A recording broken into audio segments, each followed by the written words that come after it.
जिस तरह से केंद्र सरकार ने हमें दिल्ली, जो हमारी देश की राजधानी है, उनमें किसान मजदूर को ना जाने का जो फरमान दिया है, जिस तरह से दिल्ली को चारों ओर से बैरिकेटिंग की गई है और जिस तरह से पंजाब हरियाणा की सरहद है, जिस तरह से उसे सील किया गया, ऐसे लगता है पंजाब हरियाणा की हद ना होकर जैसे चीन और हिंदुस्तान का बॉर्डर हो, ऐसे पाकिस्तान और हिंदुस्तान का बॉर्डर हो।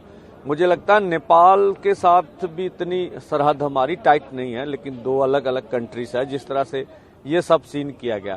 इसी के साथ साथ जो हंजू गैस इस्तेमाल की गई है, उसके लिए जो हजारों किसान मजदूर हैं, उनको सांस लेने में तकलीफ आ रही है, आंखों की समस्याएं बढ़ रही हैं, ये हो रहा है।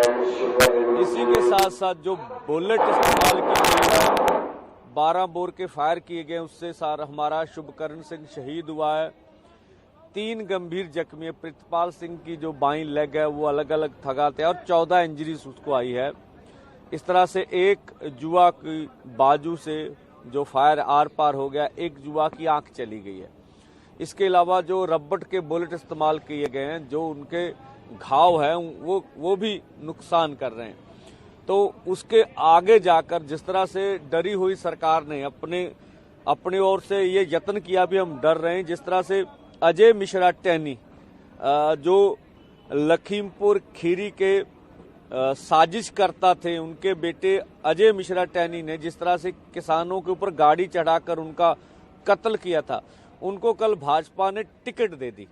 तो वो कटे पे नमक छिड़कने की बात की गई है जो सरकार कर रही है, और सरकार का असल चेहरा नंगा हो गया। भी जो जीनियस क्राइम करने वाले लोग हैं वो भी केंद्र में मंत्रिमंडल में हैं और आगे वो एमपी बनेंगे। तो अब देश के 140 करोड़ लोग देखेंगे कि जो इस तरह की सरकार है, जो बर्बरतापूर्ण देश के किसान मजदूर के खिलाफ कार्रवाई कर रही है, एक तो वो, और देश के किसान मजदूर को एमएसपी लीगल गारंटी कानून देने के लिए तैयार नहीं है, देश के किसान का कर्ज और खेत मजदूर का कर्ज माफ करने के लिए तैयार नहीं है, और C250 के अनुसार फसलों के दाम देने के लिए तैयार नहीं है। लखीमपुर खीरी का इंसाफ हो, सभी केस वापस लेने की बात हो।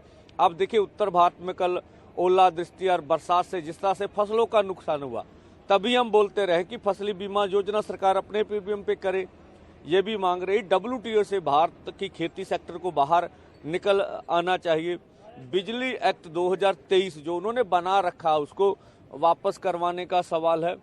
तो इन मांगों के ऊपर जो आंदोलन चल रहा, केंद्र कहे तो रहा हम बैठ के मसले का हल करेंगे, लेकिन पर्दे के पीछे जो साजिशें की जा रही है, जो नीयत और नीयत में खोटी है, कल अजय मिश्रा टैनी जी को टिकट देने से ऊपर साफ हो गए।